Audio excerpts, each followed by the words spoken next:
So as an adult, what I've actually started doing, and this is gonna sound weird, right? Is I bought like 10 tubes of Carmex. This is in no way a promotion. Lip balm, Okay. lip moisturizer, lip chapstick. Right. It's a balm. Is it a chapstick or is it a balm or is that the same thing? It's a moisturizing. This is a moisturizing lip balm. Okay. From Carmex Daily Care SPF 15 sunscreen. Oh. Hey guys, fresh cherry, water resistant for 80 minutes, so you can drink. Just go to town. 80 minutes. And still be 80 minutes. You just drink all the liquid you want for 80 minutes, and you will not have chapped lips. Yeah. But I have bought 10 of these things because if I buy one or even the 2-pack, buy 10 at a time. I have no choice now because I will lose them, or they'll be in my pants when I go to wash them, or in my pants when I go to like do something and I take them out of my pants, and like I just do that sometimes with stuff. So do you think having 10 of them makes you not want to be more responsible for it? But see, having 10 of them, I don't have to be more. That's what I'm saying. Exactly. I don't have to now, right? With more chapstick, with more moisturizing lip balm, becomes less responsibility. You know what I mean? Because they're everywhere. Exactly. Yeah. Right. And I like. I was telling somebody at the job this, and they were like, "Why would you do that? Why don't you just have one or two and just make sure that you have the tube available with you, or put it like on your nightstand or something?" And I go, "Well, I am my mother's child. Mm-hmm. My mother wears glasses, Okay. and more like readers, right? Right. And she has about 15 pairs of readers everywhere. I mean, yeah. She has like 2 or 3 in her car, If you get up and go somewhere else, you want to have a pair there, right? 2 or 3 in her other car. Why? My mother has multiple cars. She doesn't go nowhere, but whatever. And then all through her office, all through the house, like 4 in the kitchen. She has a lot. All right. Okay. Where she keeps a pair as well, always on top of her head. Yeah. So she'll be dipping and diving and looking for her glasses and remember that they're actually right here. So, JV, how are we doing, brother? I'm doing fantastic for this Monday. What about you? Yeah, I agree, man. Not a bad Monday at all. Can I ask you a question? What's up? What's your favorite scary movie? It wasn't the one we saw this weekend. Wasn't the one that we saw this weekend? No. I don't really watch. Well, we got horror movies. See, I don't think like a horror movie and a scary movie are the same thing to me. Like, Okay. when I think of a horror movie, I think of something that is kind of gross, but it's also kind of campy, kind of funny a little bit. Okay. When I think of like a scary movie is when I think of like some of the weird, creepy ones that have like kids and stuff in them that are make you like Children of the make Corn. you to not want to go outside your house. The Omen Child. Yeah, that's what I feel. I guess a horror would be more like a slasher. Charlie and the Chocolate Factory. Just very scary movie. Yeah.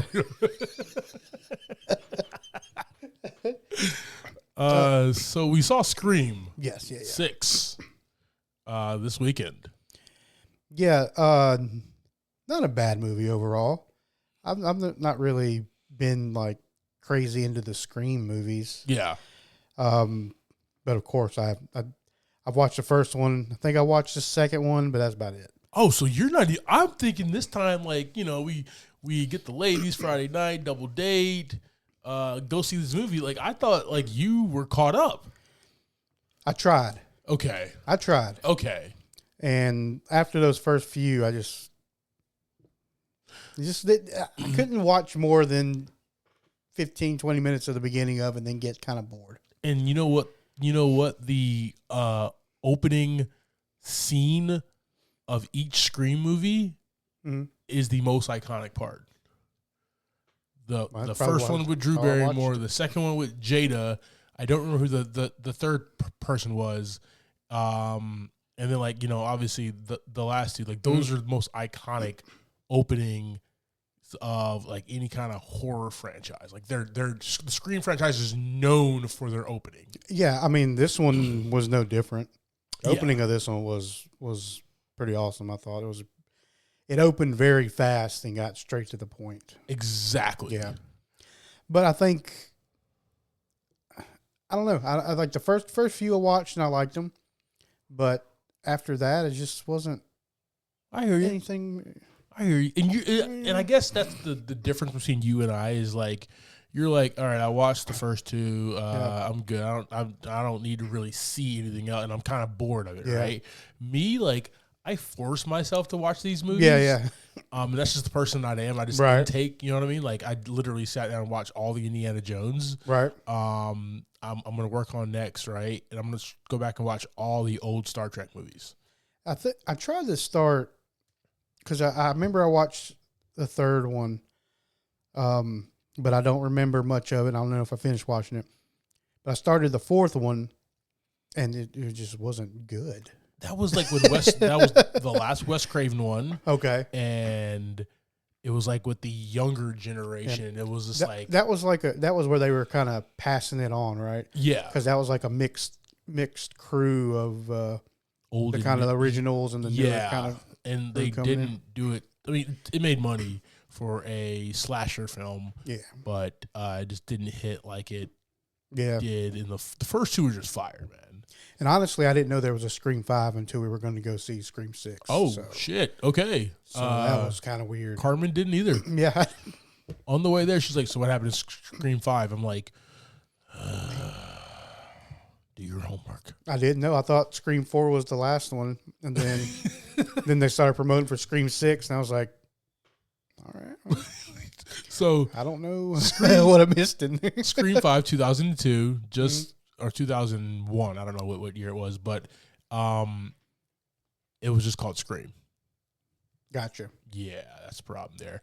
Overall, man, I don't want to 2001? 2021. Oh, I was about to say 21 or 22. Yeah, that sounds last better. year or the year before. I don't remember, but it was okay, man. So you're seeing these Scream. So Scream came out in 2000. Yeah, so they back to back. Yeah, 2022, 2023. So you're looking at this movie, Scream 6, and you don't have a connection to these girls. Not at all. No. This is a fresh movie. Interesting. Okay, totally different. Which, that I think is an interesting perspective because it's like you don't know what they went through, but you've also seen the Scream movies. So it's all based on history of the other Scream movies. Legacy, so you can just you just understand what's going on, the big picture. Yes, and I will say this, and then we can move on here. Go see the movie. It's in theaters right now. Yeah. Go support your local theater. This is I've seen them all, and I'm very well versed in them. This is the first Scream movie where it's just like this Ghostface, as there's always multiple killers. This person's pissed off. It has a vendetta. Yeah. And you just don't know like how or why, and you're trying to connect the dots, right? And it's something you've never seen before. So that was kind of fresh. That was new. This person was very scary and intimidating. Yeah, it was a little out of line for the rest of the storylines. Exactly. Yep. Exactly. And that was really fun and fresh. So they're probably going to make Scream 7 because, trilogies. Keep the legacy going. Got to keep the legacy going, right? If Halloween gets 3 movies, Scream got to get 3 movies as well, right?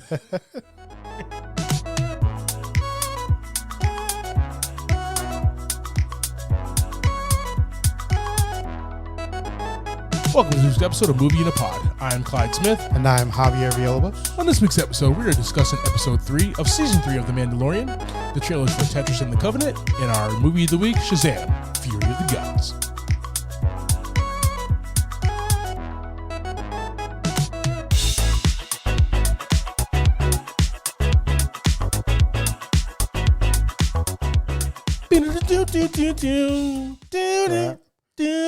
Hey team, we got some trailers for you. Oh yeah. We're gonna check out Tetris and the Covenant.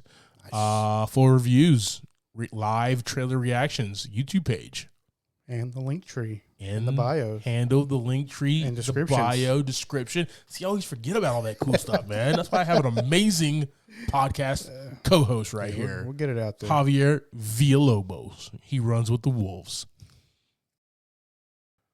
All right, team. We have here the story of how one of the world's most popular video games found its way to players around the globe. Businessman Hank Rogers and Tetris inventor Alexei Pavlovov joins forces in the USSR, risking it all to bring Tetris to the masses. All right, JV. That's intense. That's according to IMDb there. Question for you, brother. What's up? Have you played Tetris before? I have played Tetris, yes. And did you think that it was this intense to ever get Tetris to the masses? I didn't realize there was car chases and No. being smacked around a little bit.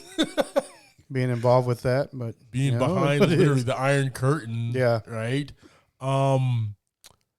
Guys, I think this is a trailer in a movie that like nobody was like, "Yo, we need to see the making of how Tetris came to be," right? But we got it, and it looks pretty fire. It looks like a really fun, wild ride. Yeah. Because like I just don't know anybody. Black, white, Puerto Rican, Asian, everything else. Just all types of people. Right. Male, female, gay, straight, whatever. Like we've all played Tetris, and like that little bit of joy that we get, right, when a line disappears, right? I think Tetris is a game that can bring the world together. Yeah, I mean, you can spend a lot of time on just that Game Boy trying to getting so frustrated. And then like now you can put Tetris on your phone, you can get it on your Xbox, your PlayStation. Oh yeah. Like this simple brick game is still played so much to the day, man. And it just keeps leveling up. Yeah. Every few years you get, something that's like Tetris Attack or Tetris, in space or whatever. I don't know what you would say. Mario Tetris. I think Tetris Asteroid. He said Gallagher Asteroids. I remember growing up and would spend the weekends and summers at my aunt's house, and she would always be posted up on the couch at night. Yeah. Playing Tetris on her Game Boy. Oh yeah. Right. And so when she went out to like the grocery store or went outside, whatever, like the Game Boy was just sitting there. And us like, oh wow, she's real. And us like cousins, we would, as soon as she got up, we would run over there and try to like snag it so we could play. I still got my, one of the like transparent purple Game Boy colors. Yeah. Yeah. I got one of those. Dude. I keep around. She had the OG, triple OG, man. The big brick, yeah. The big brick, man. And that was the only game that she had. And that's the only game she cared about. What else games do you need? Tetris, man. That's just one of the best of all time, man. Guys, we're gonna throw this on our trailers. Let us know your thoughts. We're gonna throw this on our trailers. But what's wrong with me tonight? Yeah, that's fine. We're gonna throw this on our socials. Let us know your thoughts on the Taron Egerton led flick titled Tetris. All right, team. We have Guy Ritchie's The Covenant, follows U.S. Army Sergeant John Kinley, played by Jake Gyllenhaal. And I keep on saying, man, I like Jake Gyllenhaal now, bro. Yeah, he's my your dude man. Right now. He's your man this year, ain't he? Yeah. And Afghan interpreter Ahmed Dar Salim. JV, what are your thoughts, brother? So pretty interesting situation. So it looks like he's out with his whole squad and they all get wiped out. Yeah. And this interpreter saves him.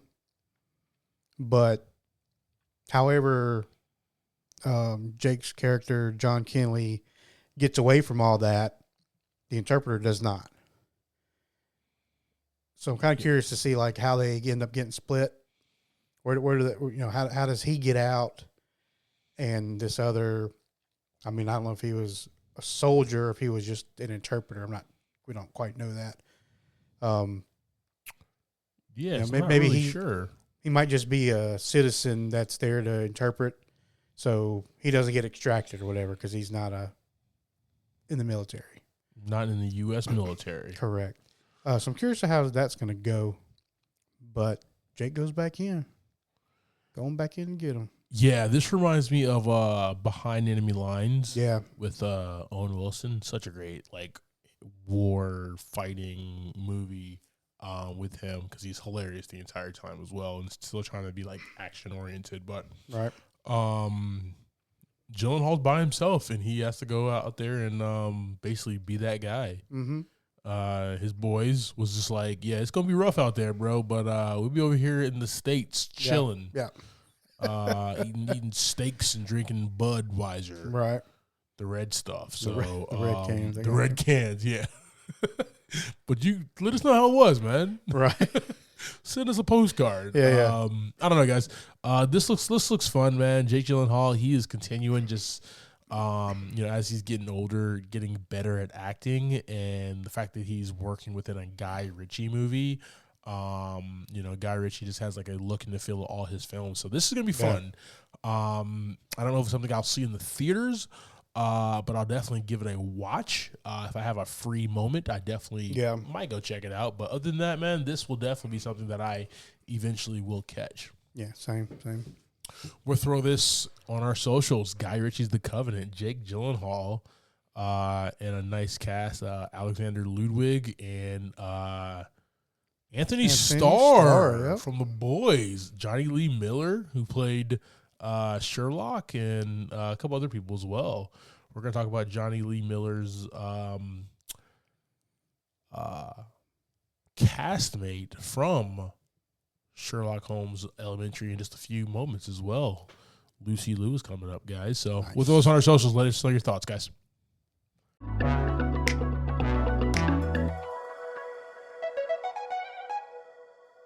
All right, brother. So we have The Mandalorian, Chapter 19, The Convert.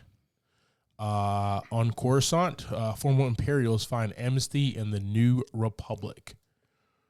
Whew, this was a long episode. Yeah, not too much action on this one. 56 minutes. I mean, they were running away from a robot ticketer on the subway, bro. That's a lot of action. They were jumping.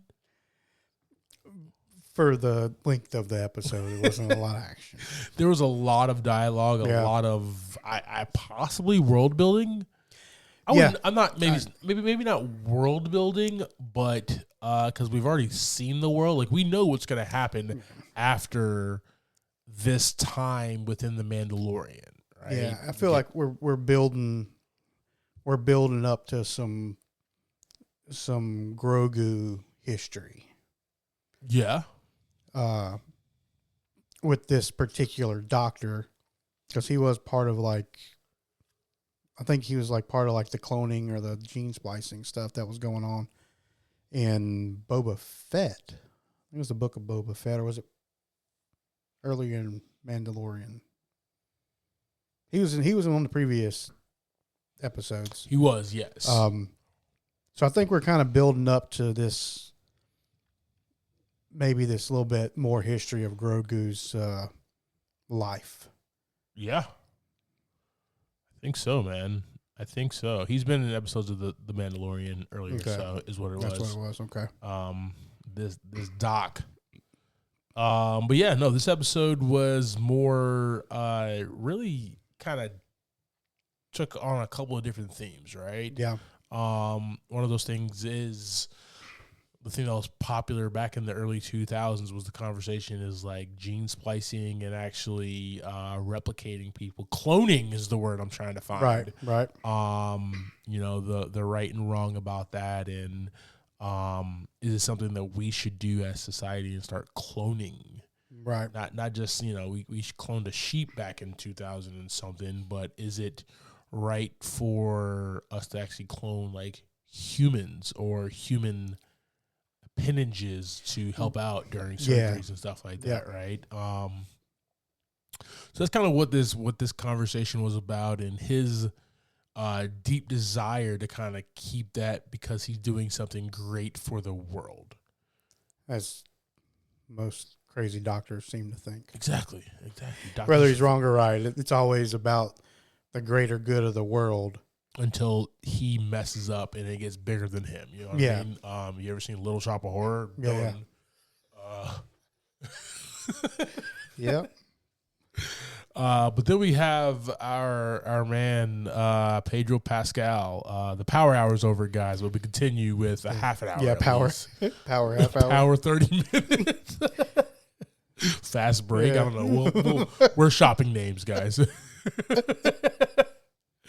But him and I like the beginning of the episode. Actually, it was the most fun because him and Bo-Katan kind of have to fight off some TIE fighters. Yeah. So that was really fun to kind of see some dog fights and them around.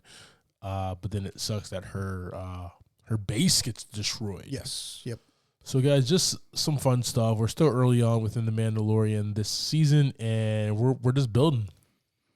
Yeah. Mando is officially a Mandalorian again. Yes. Because he bathed in the waters. Din Djarin.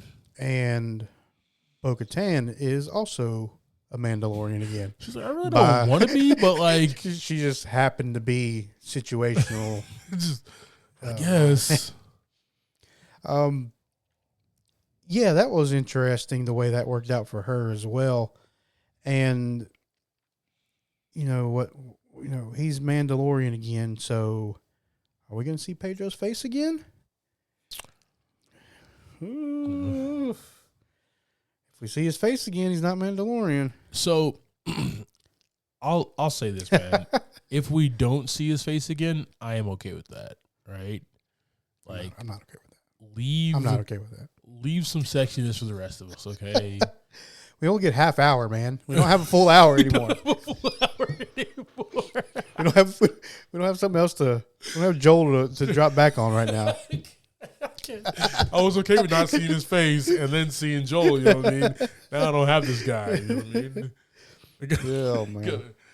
Gotta figure something out there. But no, man, if not, like, it was just like, yo, if this is your religion, your creed or whatever, I understand, man. Like, I was a big fan of the Dark Horse Judge Dredd comics, right? Mm-hmm. And in the Judge Dredd comics, he never took off his helmet, right? Right. You never saw him without his helmet there. You might have saw it like down or whatever, but you never saw his like face or whatever, his pant, or you saw the back of his head or something like that. But in the Sylvester Stallone one, it's Sly Stallone, so it's the 90s. You're going to see my damn face, baby. You know, I'm going to do half this movie without the helmet. Matter of fact, I'm only going to have the helmet on for 7 minutes of the entire movie. right? But the Carl Urban reboot, he had the helmet on the entire time. Yeah. You never saw Carl Urban's face. And I enjoyed that one more because it stayed more true to the comic. Right. And in relation to this, we know what he looks like, which was more than what I was expecting. Yeah, I'm with you on that. He just needs to stop hanging out with Bill Burr. He's good. Yeah, you know what I mean, that's what I said before. But if we don't see it, it's totally cool, and we'll just go from there, man. And we'll just have to wait for season 2 of The Last of Us. So to see that beautiful mug again. Long ways away. We'll get through it. We'll figure it out. He'll pop up in 17 more series before that one, so we're all right. Man, exactly, man. I'm cool with that. Just having an orphanage everywhere, bro. His orphanage is what he does, man. Love Pedro. All right, guys. Mandalorian Season 3, Episode 3, The Convert. Let us know your thoughts with us on our socials, guys. We were about to talk about Last of Us Part 2, the game you're playing. Yeah. And you mentioned there was some mature content on there. Yes, there is. Some apparently topless lady. There is a topless scene. is it got to be weird when you're creating these games and you do something like that? Like somebody has to draw this image and create this image and put it in the game. Is it a necessity to have that image in the game? Is my question. Like there's so many ways you can go about not having to do that in the game. Yeah. I knew it because it said like nudity, it says nudity like on the game box. Oh yeah, I mean right? they gotta let you know. So like I was just like, but like I forgot about make you more curious. I was just you read the front of it, you're like. No, I honestly like I'm hours into the game, right? I'm actually in the second part of the game, and I totally forgot about it. And when it happened, I'm like, oh yeah, that's a thing. But you know what? Like I'll say this, man. For both games are so cinematic. Yeah. In regards to, yes, we're going through this video game, but throughout the video game, there is such a deep story that it just makes sense. Just goes along. How it ended up happening. Yeah. The scene itself just makes perfect sense.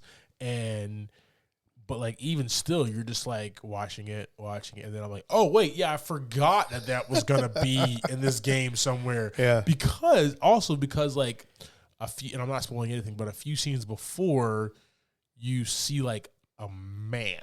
Yeah. The man is being tortured. Mm-hmm. The man is being tortured naked. Okay. But you see. Right. And you're like, oh, okay, well, that's what they meant. That's why they had to put the thing in there. So like, it happened. And I'm like, oh yeah, I forgot. But also like, I saw it like 30 minutes before that as well. Yeah. And this game I've been playing, Sons of the Forest. Yeah. You have a companion, she's like a zombie. She's got 3 legs and 3 arms. She hot? I mean, they try to make her out to be a little sexier than she needs to be for a zombie. Okay. So like when it like rains in the game and her shirt gets wet. Oh wow! Really? You like see through her shirt. Oh, and it's just really weird. You like walk up on her, she'll be like dancing on a tree or something. They made her try to be very sexual on purpose. Yes, and that's weird. Yeah, to me. That's weird. Yes, yeah, it seems just unnecessary. It does. Okay, does it have any bearing on the game? Not zero bearing. Zero bearing on the game. And so there's a big difference there as far as like that and having no bearing and like where this ends up in The Last of Us Part 2. Right, different storytelling. Yes.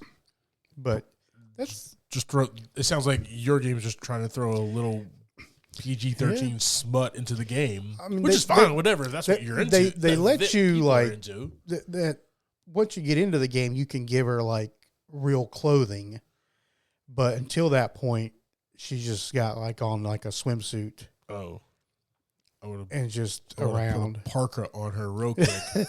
There you go. So that was my tie into your comment. Put this turtleneck on right now. Yeah, woman. Keep it turtleneck. Oh yeah, seems kind of weird for the game I'm playing, but you know, is what it is. Guys, you don't know what you're going to hear on MIAP, guys. You know, just fun times all the way around. Oh yeah.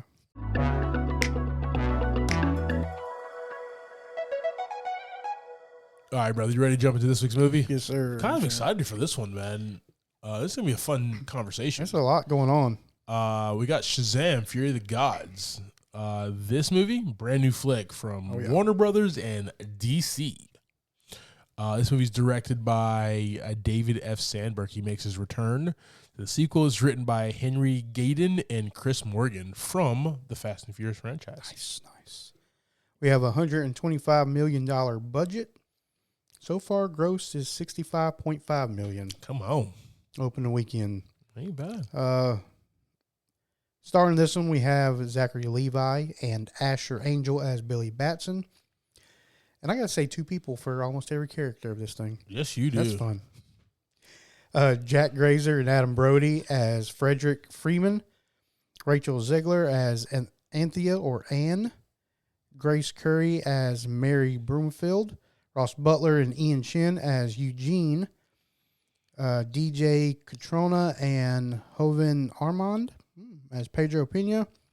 Megan Good and Faith Herman as Darla. Lucy Liu as Calypso. Diamond Hansu as Shazam, or the Wizard from the Council. Mm-hmm. And Helen Mirren as Hespera.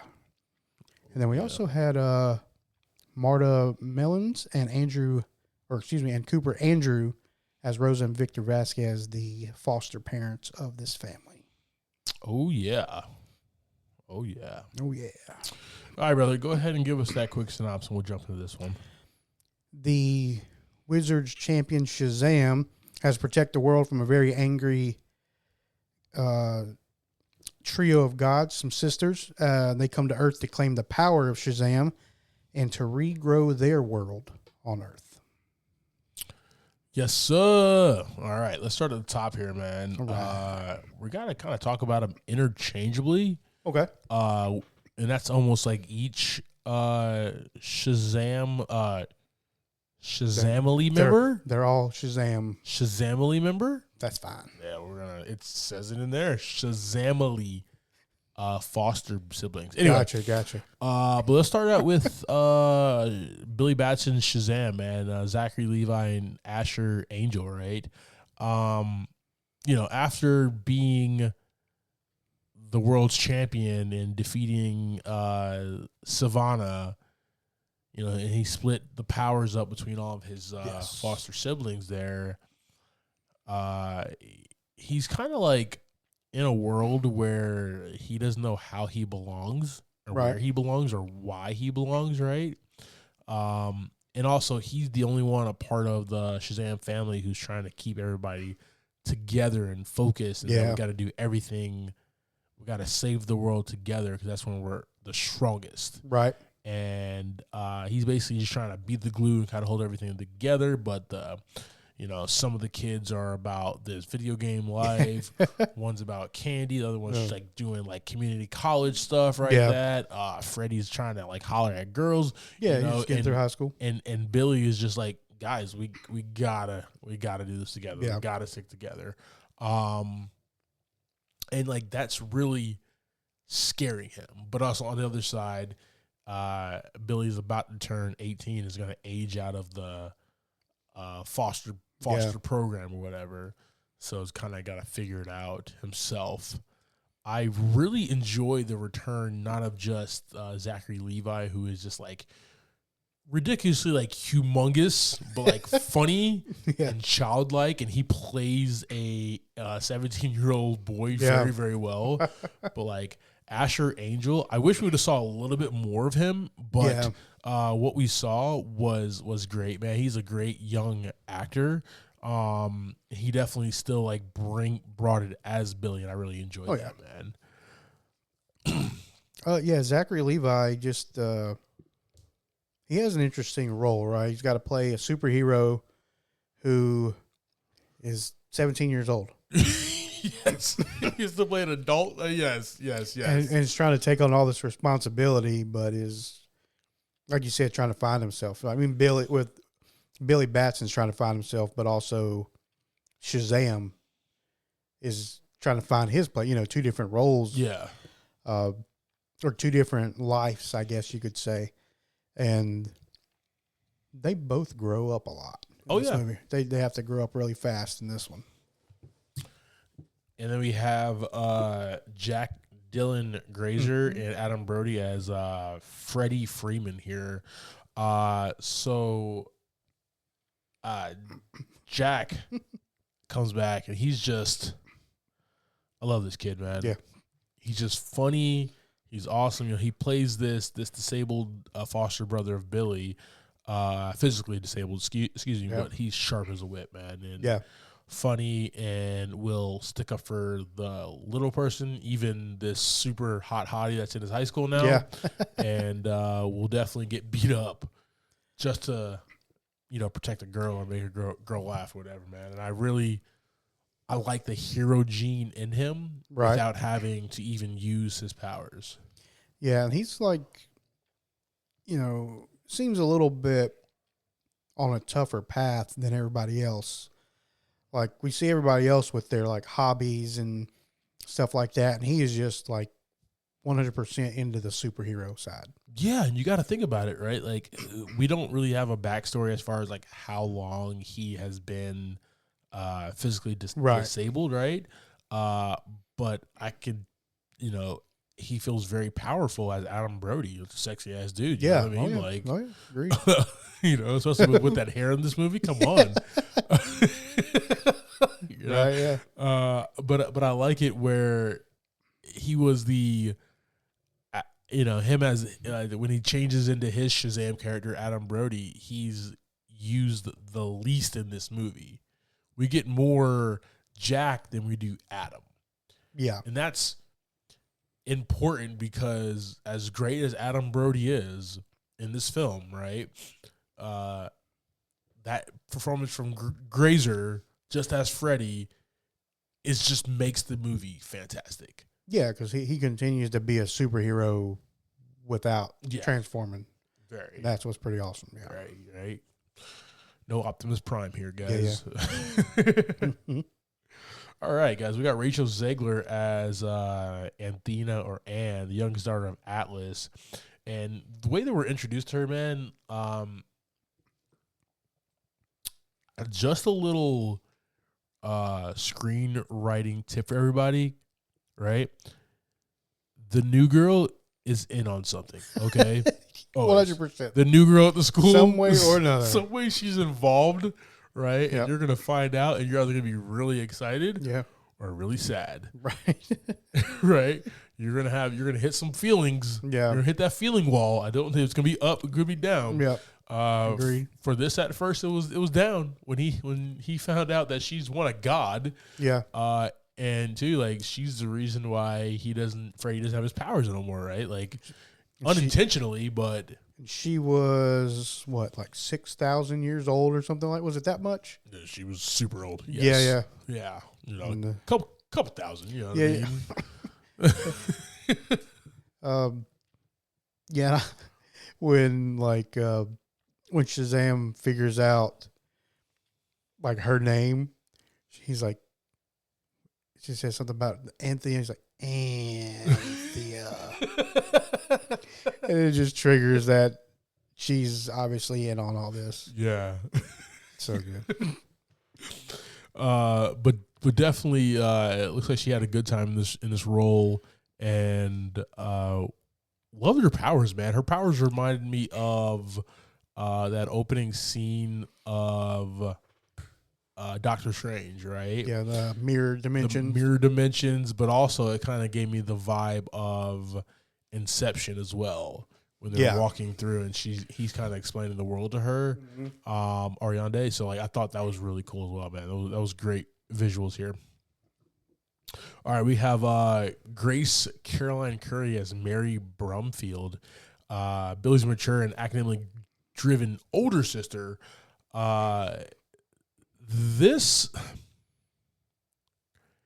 She's great as Mary. She's great as like Shazam's, her version of Shazam as well. The first one, Michelle Borth played her Shazam character, right? Right. Like her like superpowered character or whatever. But this time they were just like, we have such a great actor. Yeah. Why don't we just have her play both? Right. But the only problem I have with that is like, yes, she's the oldest. I guess that's how you can get away with why she does not physically change like everybody else, because everybody else is a kid. Yeah, but it does kind of fool with the reason with their identities, right? Yeah, because they're completely different people.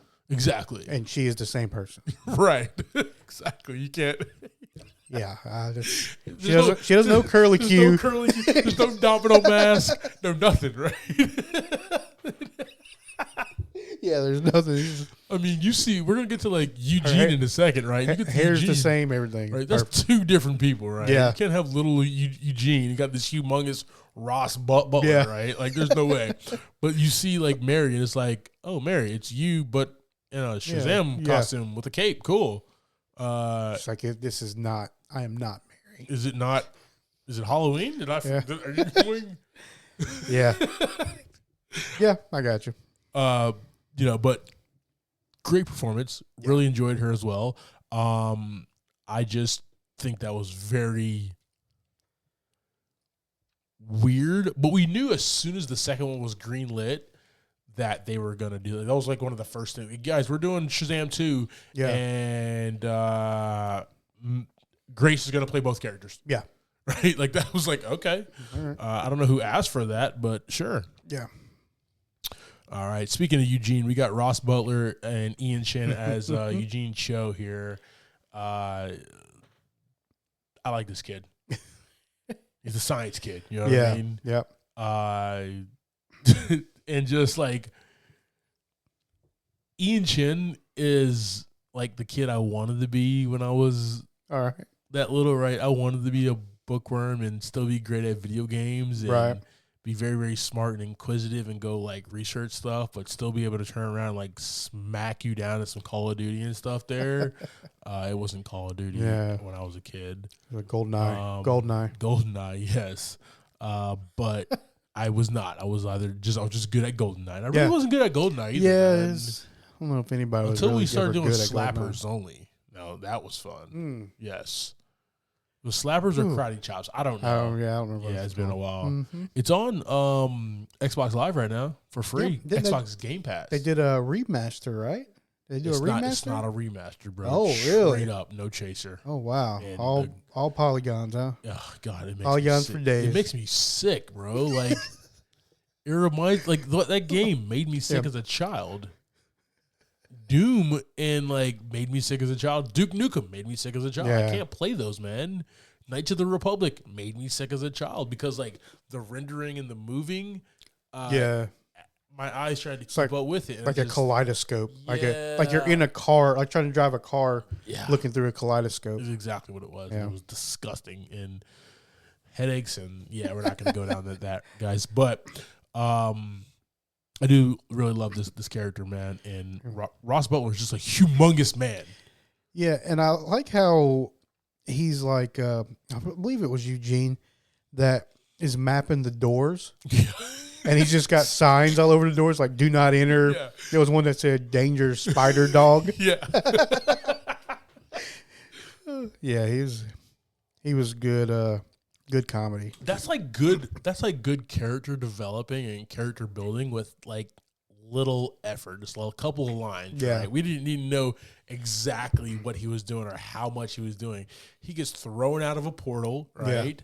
Yeah. And you see all these things, and then he comes back and says, "Don't go through this door because of whatever it says on there." Right?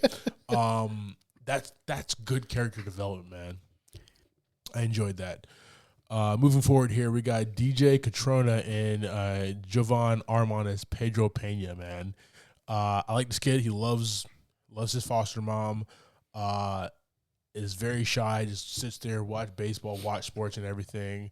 We come to find out later on in the movie, and I once again, I love representation across the board, right? He's like, he gets his powers taken away from the daughters of Atlas, and so it's like, they're trying to run from the dragon, so we have like the whole Shazam family and where they're in the house, and Pedro's the only one who's just like in kid form, right? And they go get mom and dad, and they're trying to like, mom and dad, let's go, let's get out of here. And for some reason, he has to tell everybody right there, like, I'm gay, right? Like, just has to do it. Yeah. Like, it was a weird scene, but the whole family turns around and mom and dad look at him and we're like, dude, we know. Yeah. Like, you know what I mean? Like, everybody's like, we know already. We got you, bro. We know how you've been looking at those him magazines. Yeah. They're good. You know what I mean? But that was really, he was a great character. And I like that he actually spent a lot of time as well, just as Jovan and not more DJ Catrona, who's also another huge, good-looking guy. They did. They gave all the kids a lot of screen time, and I was not expecting that as much in this one, right? And and like they gave all the other kids a lot of screen time, except for Billy. Oh yeah, he didn't get. It was Zachary Levi, man. He, like top build, you know what I mean? And then we got Megan Good as and Faith Herman as Darla Dudley. Billy's good-natured younger foster sister. Good portrays Darla's adult superhero, while Herman portrays the regular form there, and she's the baby of the team. Yep.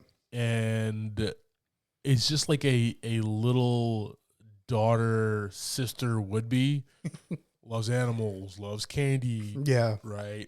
Just really inquisitive about everything. Right. But still really smart. Very smart. Very, very, very smart. And like Megan portrays her as very like inquisitive and smart. Like I just love like her portrayal because it was just like that's a kid. Yeah.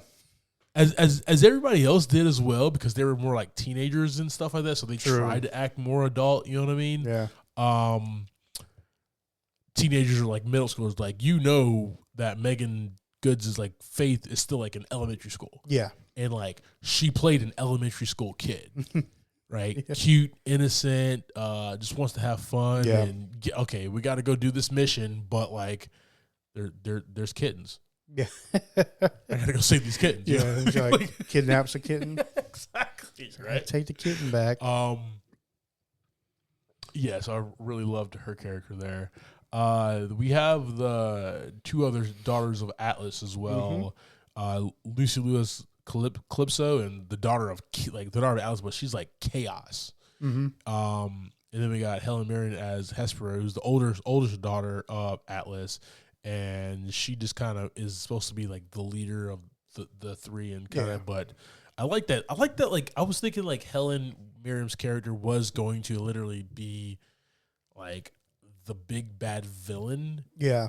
Ended up, but like I like that it kind of turned around and not knowing anything about these three characters, Anthea, Calypso, and Hespera, I like that it was Lucy Liu. She was the badass on the back of the dragon. Yeah.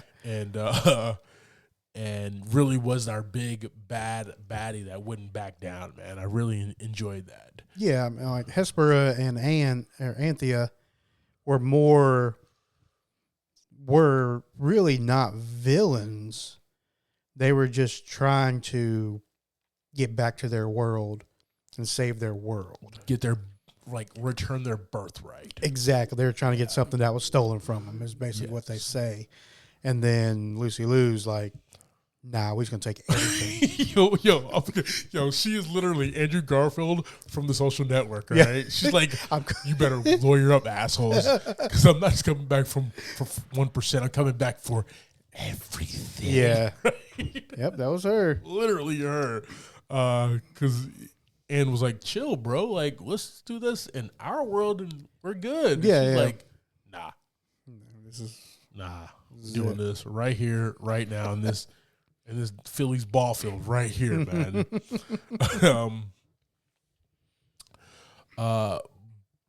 We'll talk about a little bit of reactions as far as them three later. I want to talk about them a little bit more, but we have Damon Hanchu as Shazam, man. We thought this dude died in the first one, right? He did. He like withered away, turned to ash or something like that. Yeah. Or whatever happened. Yeah, I think what he explains is he couldn't live there anymore or something like that. He couldn't live in the realm world where all the doors are. I don't know. I mean, he came back. I don't understand it because he ended up back on Earth. Yeah. Okay. So I kind of got lost in his reasoning for why he turned to ash. So knowing a little bit about like the Shazam kind of comics and everything, after the Wizard gave Billy his powers, you saw the Wizard again in the comics. Okay. And it's like, you got such a great character in Damon Hansu. Just like, I guess, with Mary, right? Like, we're going to use them again. Right. They were fan favorites. They were great. we're going to use them again, and we're going to use them more. So I like that he was literally a part of the Shazam family as far as trying to help figure out and like save the city and everything, man. He just wasn't kind of a background character as well. So that was really cool. Agreed. And then we got, like you said, just want to mention real quick, we got Marta Milans and Cooper Andrews as Rosa and Victor Vasquez, who is the foster parents of Billy and the siblings there. I will say this, man, that's a tough job, right? It's a tough job already being like mom and dad to one or two kids, but a whole host of kids that you did not birth, right? You did not create. It's a tough job, man. And even though they're getting like kickbacks from the state or whatever, like they talk about in the movie, you know, you can tell that Rosa and Victor, they love these kids. Oh, man, yeah. right? Yeah, great and parents. We'll do anything for them, man. That's really awesome there. So if you don't have kids of your own, I'm talking to myself, go foster. I don't have any kids, guys. Yeah, I like how, like, they're very involved in this one. The first one, they were around. Yeah. And, you know, they were the parent trying to navigate the kids around and all that stuff. And then this one, they're driving the battle bus, right? The battle bus. and they're sitting there, they're watching the news, and he's like, where are the kids? And he's counting the people on there, the Shazams. And he's starting to like kind of put it together. I totally forgot about the battle bus. That was so good. That was such a great line. Get to the battle bus. So he plays, Cooper Andrew plays a character on The Walking Dead. Yeah. His name's Jerry. Okay. And he plays like he's like a guardian of the king of one of the places. Gotcha. And he's hilarious on there. Hilarious. So it's good to see him hitting these big movies. Love it, man. Love it. Yeah, he's both Rosa and Victor are great, man. Yeah. Great parents there. I like that this entire movie, man, was just like confined to the city, right? Mm-hmm. I think they're in like Greece or whatever in the beginning. That's where we meet the sisters, two of the sisters at least, but most of the movie takes place in like Philadelphia. I really like, what was it, Creed 3, right? Where most of it took place, 90% of it took place right there in like LA. I like it when these big budget movies, right, are like, gosh, we have such this big budget, man. We can do so much. Yeah. And like, no, we're going to stick to Philly. Matter of fact, you know what we're going to do, guys? We're not even going to stick to like the outskirts of Philly. Yeah. We're going to drop a dome, right? Yeah. We're going to exactly mark out this circle of streets here. This is it. Where you guys can go here to here. Yeah. That's it. You know what I mean? But that makes it more of a, this is a phrase that I'm going to try to coin for these type of movies.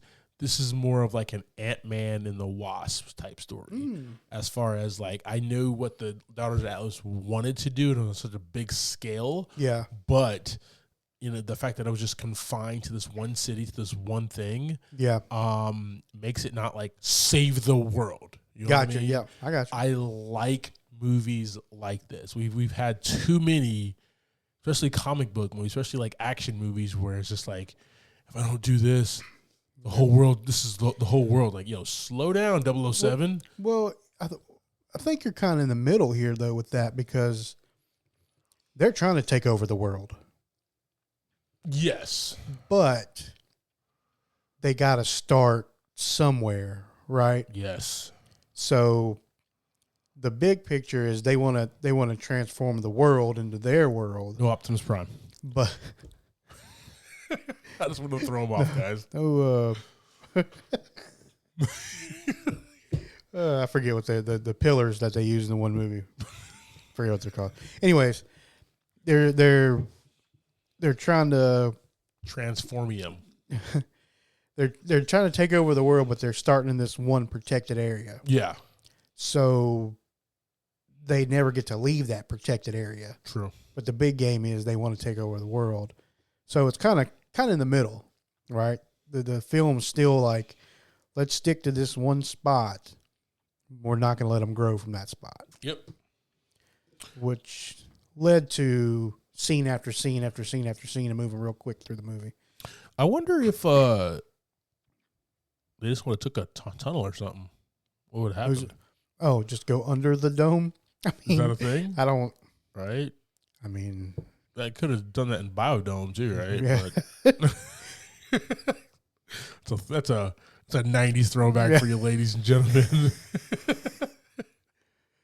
Yeah, that's a good question. I don't know. But no, I did like it, man. It was Philly and it was fun. Mm-hmm. I keep on saying the word fun, man, because like no matter what we saw, no matter what was on the screen, like I was having a good time. Yeah. Yeah. You know, that's kind of the mood that the whole story does, man. So like if they're in the Shazam, I'll call it like the Shazam library or something. I don't know. Where all the doors are and the magical pin or whatever it was. The Batcave, the Batcave. The layer. Yeah. Layer. The layer. That's what the sign said, layer. The layer, right? Or they're at home playing video games, or Freddy's at school, man. Like every place, this is a fun, man. I almost compare it to Marvel's Ant-Man as far as like that just brightness, that fun, that yes, big stakes like you were saying, but like not like scary or like I never one time thought like, oh God, like they're gonna, actually do something. Like you know by the end of the movie, like they're gonna figure something out, right? Yeah. Very lighthearted through most of it. Right. And that lightheartedness, right, that comedy also has you like, man, this movie's just too much fun for like anything bad to really happen. And I think that stems from where, even though we're dealing with the actors that we're dealing with as Shazams, they're still younger kid personalities. Exactly. So their thinking is like, it's not a dire end of the world apocalypse situation. It's another mission we got to get done, and we got to work this out. Exactly. Yeah, man, and just like the last one, you're dealing with young kids, man. You're dealing with kids that were born in like past the 2000s, and so the music is gonna be popping for one. Okay, oh, yeah. Christoph Beck brings a great theme to this, but also. Wait, this guy, we just talked about Chris Beck. He just did something else as well. Oh.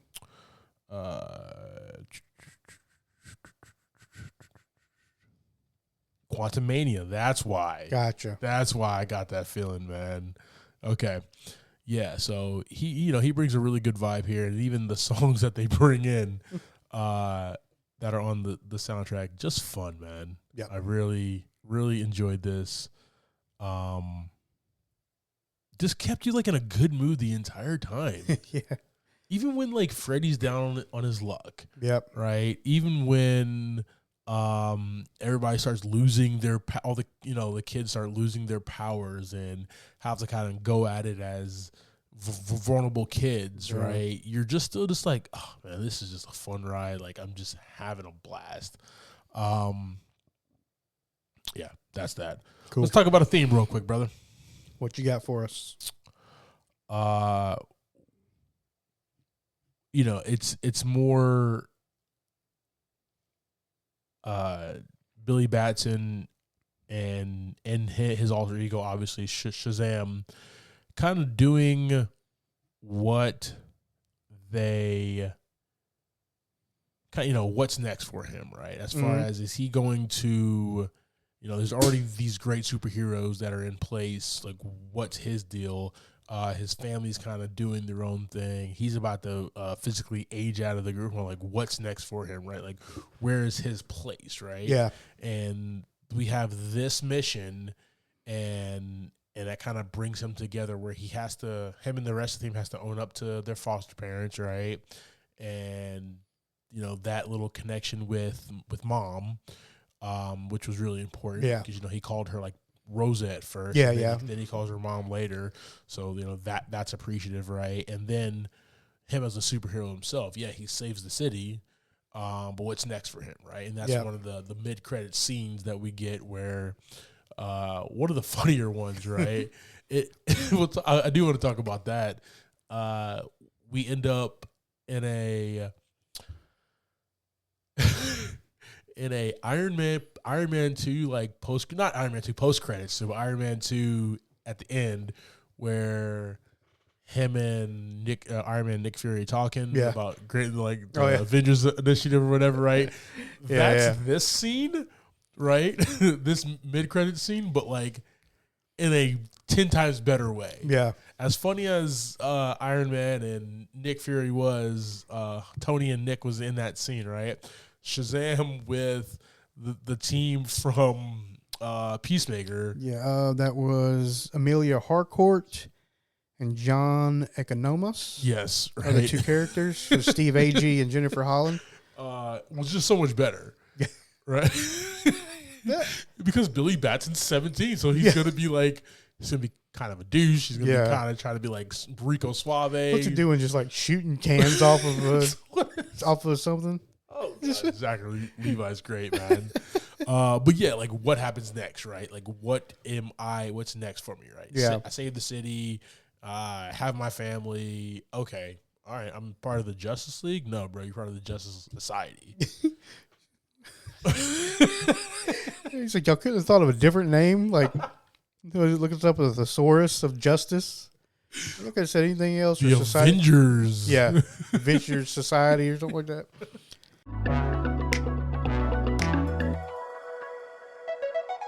All right, team. So that's our conversation about 2023's Shazam, Fury of the Gods. JV, talk to me, man. Give me your thoughts and ratings. Yeah, I really enjoyed this movie a little bit more than I thought I was going to. Yeah. To be honest, I was a little speculative just because of the way DC's been. Yeah. Like, you expect something spectacular, and some of them have been letting us down. But this one's going to get a 4 out of 5 buckets of popcorn for me this week. Nice. This cast of kids and young adults really stole the show from the Shazams in this movie. I agree. And I enjoyed their on-screen personas. I mean, they all were just so good, like interacting with each other and the adults and things like that. Just goes to show, like, even though they were superheroes, they really didn't care about their powers as much as just getting the mission done, right? Like, let's save the world whether we're powerful or not. Yeah. And hilarious. They're all so fun the whole time. What about you, man? This one for me, man, I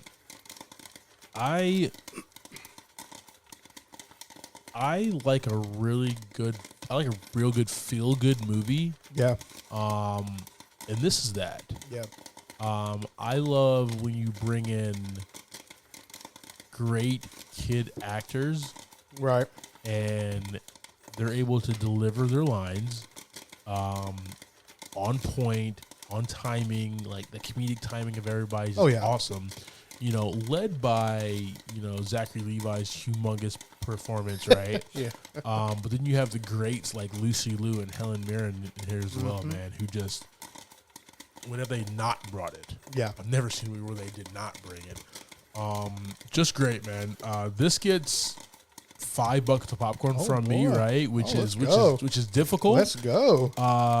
But like, I was legit laughing, crying in my seat, man. It was one of the as far as that and the comedy, it was one of the best ones we've seen as far as DC. Yeah. Especially DC. DC, man. Yeah. Like, and I will say this, right? Since Man of Steel, the Henry Cavill still should be Superman, but we're not talking about that anymore. These two movies, Shazam and Shazam Fury of the Gods, has been the standouts. Yeah. In the movies, as far as like, I can watch these over and over again and still have a good time. Yeah. And laugh. I laughed at the first one. This one's gut busting laughing. I am a fan of just great comedic timing and like great dialogue back and forth and being punchy and witty and stuff like that. And then you have like Megan Good's character and like her child counterpart who's like the twist and all that. Yeah. Right? I just really love it, man. Yeah. So yeah, 5 buckets of popcorn. Brother. Awesome, man. Awesome. All right, team. Thank you for subscribing to this week's episode, talking through Shazam: Fury of the Gods. Next week, we will be discussing John Wick, Chapter 4. That'll be playing in a theater near you. Like always, I am Clyde Smith. You can find me on Twitter and Instagram as I am Clyde D. Smith. I'm Javier Villalobos. You can find me on Twitter and Instagram at Mr. J8200. Thanks, guys. Appreciate it.